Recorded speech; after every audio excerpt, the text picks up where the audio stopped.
Millions of years ago, Earth was a vastly different place. Forget modern cities or buzzing cars. Picture one massive landmass teeming with strange creatures and alien landscapes. The continents we know today, squished together in one supercontinent, a prehistoric puzzle piece called Pangaea. Life thrived, and some of it was as terrifying as it was fascinating. Sure, when someone says prehistoric times, you probably imagine a T-Rex stomping through lush jungles with teeth sharper than your kitchen knives. But here's the twist. Dinosaurs weren't even the stars of the earliest eras. Before their time, Earth had a completely different lineup of giants and jaw-dropping oddities. Welcome to the Permian period, where things were wild, unpredictable, and occasionally nightmare-inducing. The Permian period kicked off about 300 million years ago.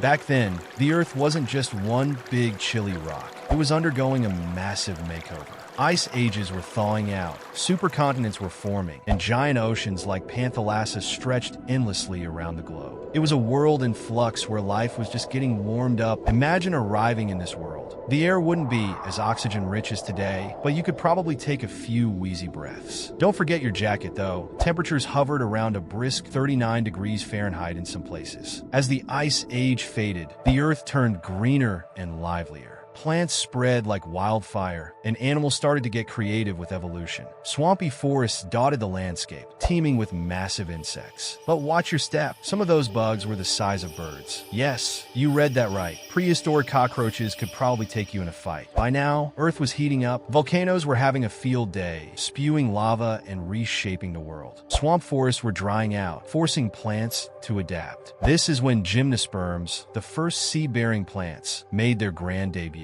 These evergreen pioneers weren't just survivors. They were the original trendsetters, spreading across Pangaea and transforming the land. The creepy crawlies adapted too. Cicadas and beetles found plenty to munch on, and cockroaches thrived in their giant, terrifying glory. But let's not get too bogged down in bug talk, because something far more fascinating was prowling around. Meet Dimetrodon, a prehistoric predator that looked like a lizard on steroids. At 16 feet long and weighing 500 pounds, this creature didn't just walk, it swaggered. Its sail-like structure along its back wasn't just for show. Scientists think it helped regulate body temperature. And those teeth? A terrifying mix of sharp and flat, perfect for slicing and dicing its prey. If you encountered a Dimetrodon, let's just say you wouldn't want to be on its menu. Fast forward to the Middle Permian period, and a new group of creatures stepped into the spotlight, therapsids. These mammal-like reptiles were built differently, with stronger jaws, sharp teeth, and a more upright posture. Some, like the Dinosaurs, were gentle giants, while others, like the Lycanops, were lean, mean hunting machines. As the Earth continued to heat up, these creatures adapted to the changing climate, thriving in the increasingly harsh environment. While things were heating up on land, the oceans were bustling with life. Ancient sharks, bony fish, and all sorts of bizarre marine creatures swam through the superocean. But as volcanoes pumped greenhouse gases into the atmosphere, the sea levels fluctuated and marine life faced challenges of its own. By the late Permian, the Earth was starting to feel like a pressure cooker. Yet, life persisted. Enter the Lystrosaurus, a herbivore that looked like a mix between a pig and a lizard. These creatures weren't about the drama. They just wanted to burrow and munch on plants. And then there were the cynodonts, early ancestors of mammals. Picture a giant rodent with whiskers, about 3 feet long, scurrying around and snacking on insects. Cute, right? Well, as cute as anything could be in a world filled with volcanic chaos. But then, disaster struck. About 252 million years ago, the Great Dying began, a mass extinction event so catastrophic it wiped out nearly 90% of all species. Volcanic eruptions blanketed the skies with ash, blocking out sunlight. Temperatures plummeted, plants withered, and the food chain collapsed like a house of cards. When the volcanic dust finally settled, temperatures swung the other way, skyrocketing to unbearable levels. The oceans lost oxygen, choking marine life. By the time the Great Dying ended, the Earth was almost unrecognizable. And yet, life found a way. Despite the devastation, some species survived, paving the way for the next chapter in Earth's story. Without the Permian period and its trials, the world as we know it wouldn't exist. And while the Great Dying was a grim reminder of nature's power, it also set the stage for the rise of the dinosaurs, and eventually us. So next time you marvel at a lush forest or a bustling ocean, remember, it all started millions of years ago, with a volatile planet and some very determined creatures. Who knows? Maybe those cockroaches deserve a little credit after all.